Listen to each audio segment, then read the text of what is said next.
race to the White House is too close to call. Several battleground states are still counting ballots, but Donald Trump is confident about his re-election chances. I caught up with the executive director of the American Principles Project, Terry Schilling, a Republican who says he's hopeful the president will claim victory and in the next 72 hours. This is an election that we could only have in 2020.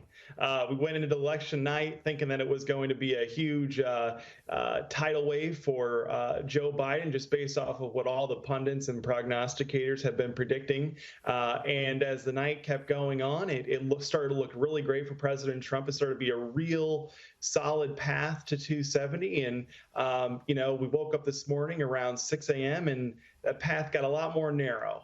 And there was a lot of irregular activity, I would classify it as, in states such as Michigan and Wisconsin. And, the Trump campaign is going to be fighting that. But there's still a path for President Trump to win. It's just a matter of how the courts react to all this and how much of the irregular activity we can stop. Terry, I think it's important that we talk about the lot of a conservative in the United States, the shy Trump syndrome, as it's been called.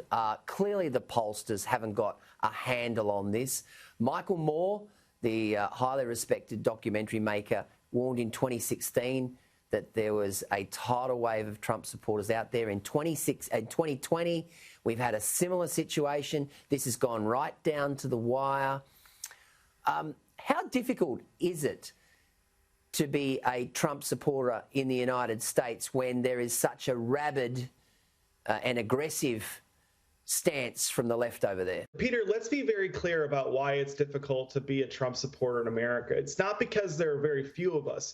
There are actually very, very many of us.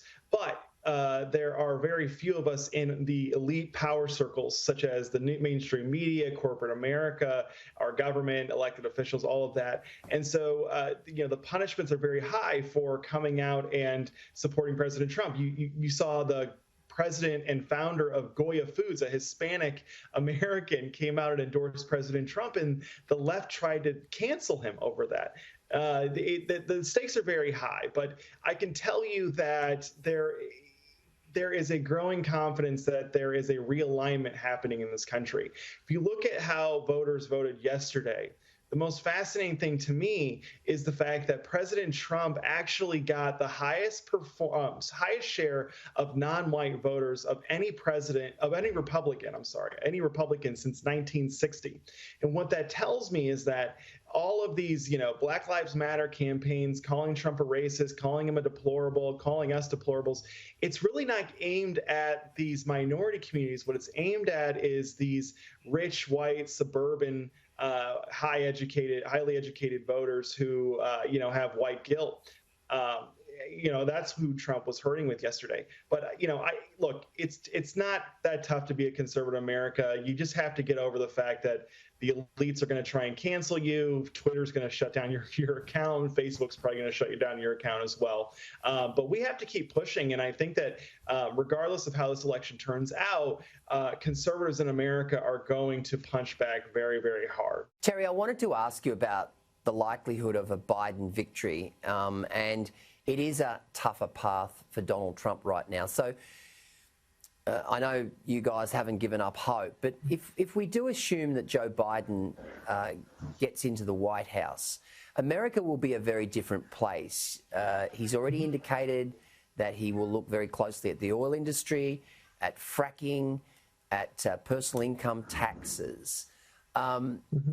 There will be a lot of nervous people in the middle class of America who voted for Donald Trump at the prospect of Biden being in the White House. This is a guy who, when he was vice president, teamed up with President Obama to sue Catholic nuns, of all people, because they didn't want to have to pay for abortion coverage in their health care. This guy is radical. The problem is that he's got the full backing and support of the mainstream press. So, it's going to change America quite greatly. This is not your typical election that we've seen in the past where, just a little bit changes. And it's really not as much about economics or energy policy or even foreign policy as it is about our cultural policies here in America. Joe Biden is a radical on all these cultural issues. He doesn't support religious freedom. He doesn't support freedom of speech. He doesn't support free and fair elections. I mean, the election problems that we're having in Michigan and Wisconsin are incredible.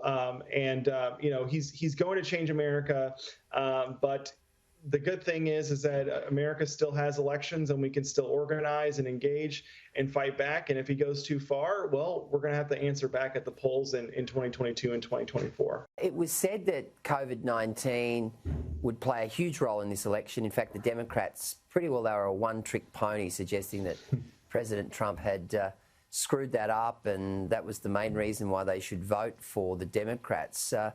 And yet it's increasingly clear that it wasn't COVID-19 that was the main driver of votes in this election. Invariably, it was the economy. That's exactly right. And I think that was one of the missteps that President Trump did is that, he allowed for these Democratic governors and these states to take draconian measures to shut down the economy that really set us back hard and hurt a lot of working class people. The thing is about where the mainstream media is in this country is regardless of if it was 100,000 deaths, 200,000 deaths, or 10 million deaths, they were always going to blame President Trump for those deaths.